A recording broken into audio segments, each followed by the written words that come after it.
Hey Internet, Nex here, and today I'll be showcasing the Sims 4 Create a Sim demo.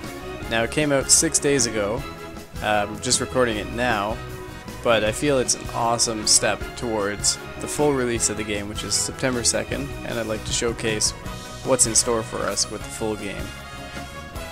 Now today, I'll be making a female character. She's going to be a young adult because that's all we can make right now. Rebecca Barnes, solid name. Now, one of the awesome features within creating your sim is now they've got a lot better voices than what was in The Sims 3. Mitzel Benarla. You've got low voices like that. Oh, Laba, Ephedroy. Little mid-range with the sweetness. Mora, hey, you bosa. Or high-pitched sweet voices. And we've also got high-pitched melodic voices. Lexa, Bornadu. Some medium range. And some lower. Upliva. We've also got lilted. Kombiba Womberg. Zomboom Inabosh. Bobsine Zatorb. And so there's just a lot better range in those voices. They sound a lot better than Sims 2, Sims 3 voices. I think they've done a good job at changing up the pitches and just offering better, more realistic voices. Another thing that's awesome is you can change and have a different walking style. Okay. Now this allows your Sims to be a little more geared towards what you're kind of wanting them to be. So if you want a girly girl, she's got the feminine walk. You know, you want a tough person, maybe a criminal, they got a tough rough and tumble walk. Or if they're just kind of a geek, then they'll walk goofy. Sluggish, you know. Bouncy walk. Sluggish is probably a little more like me. But I'm going to just go with the perky walk. I'd also like to talk a little bit about the aspiration and the new trait system. So an aspiration is kind of like what the lifetime rewards used to be, in that they pretty much provide you with your lifetime goal. So if you want to be an athlete and become a bodybuilder, then you select the athletic aspiration. One cool thing though is that with these aspirations you get a bonus trait.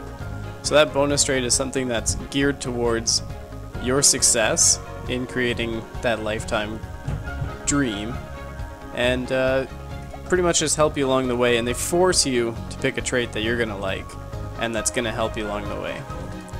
So as an athlete, you'd have a high metabolism, and it just helps you stay fit, which, I mean, as an athlete, that's something that's kind of an asset. With creativity, you'd be a muser, and musers get boosts to their skills when they're inspired, and that would be if you want to be a painter, a musical genius, or a best-selling author. You can also have deviance, and you'd be dastardly, and a dastardly sim performs stronger and more successful mean interactions with people. So that'd be the criminals and the pretty much the mischievous sims that go around town pranking people. You can also be a family sim, and they'd be domestic, so obviously their relationships with their family grow stronger a lot faster than everybody else's. And that's if you want to have a big happy family or a big family tree and a successful lineage. Now you could also have the food sim, and the food sim, pretty well, they're the chefs and the mixologists, and you get the essence of flavor bonus trait, and that trait makes higher quality food and drinks. There's also fortune, the bonus trait being savvy, where you earn more money per careers. And again, a lot of these traits, they're kind of similar to traits that you could get through the lifetime rewards points in Sims 3, but they're kind of just forcing you to choose them, and they're better for you. And you get one of them right off the bat, which is always kind of nice. You can be a wealthy sim and have a good successful career and get rich through that, or just a mansion baron where maybe you're a gold digger, for instance, where you just have the best house because somebody mysteriously died. You could also be a knowledge sim, be a quick learner, and you get all your skills built a little faster right off the bat. That would be if you want to be a Renaissance sim, the nerd, or the computer whiz. You can also be a love sim and be very alluring to other sims. The romance interactions, they work a little easier, and you don't need to know them as much to have those successful interactions. Now you can be a hopeful romantic and go on dates with lots of people, or search for your soulmate. There's also nature, where the bonus trait is being a collector, and collectors can find rare collectibles more often. And depending on what you spec into, you could be a botanist who will find obviously seeds a lot quicker, or a curator who finds special rare rocks and such. Or you could be an angling ace and you find rare fish when you're fishing a lot quicker, which is always helpful as well. And there's popularity, where you get gregarious, and gregarious sims build friendly relationships a lot faster than normal sims. Now this is obviously helpful when you want to be a comedian, or if you want to be a party animal, throw awesome parties and get to know everybody, or be a friend of the world. And obviously, you know, if you want to be friends with everybody, it's good to make relationships a lot easier.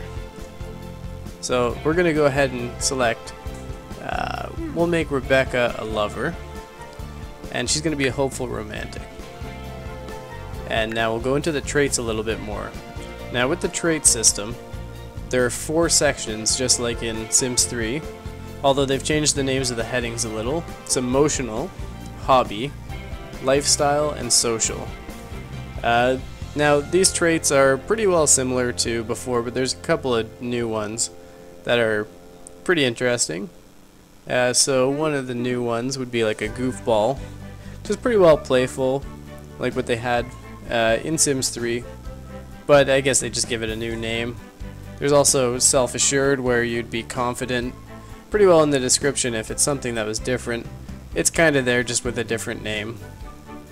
They've also got foodies now, which don't believe was in Sims 3, and that's where you enjoy food. You become obese, and in this game you can actually become a little bit more obese. It shows off a little bit more, which is pretty interesting.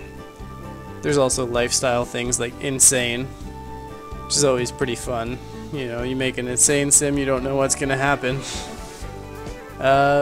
There's also some new social ones like bro, where you can give bro hugs to other bros and watch sports with other bros, and I think that one's gonna be hilarious.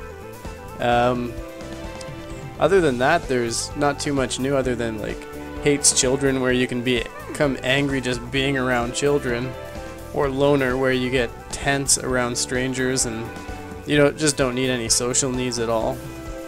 But that one was in the other Sims game as well. But so that's the new trait system. I'll select a few of them.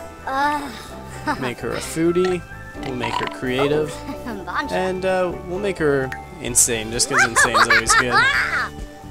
So we've got also some new animations for things if you go through them all. I'm not going to go through all the animations, but they're pretty silly. That'll be all for now. Stay tuned to part 2, where I'll be showing off the physical features and the new clothing aspects and body customization, as well as the more realistic body shapes that you can give your Sims. This has been Nex, and stay tuned until the next part. Thanks.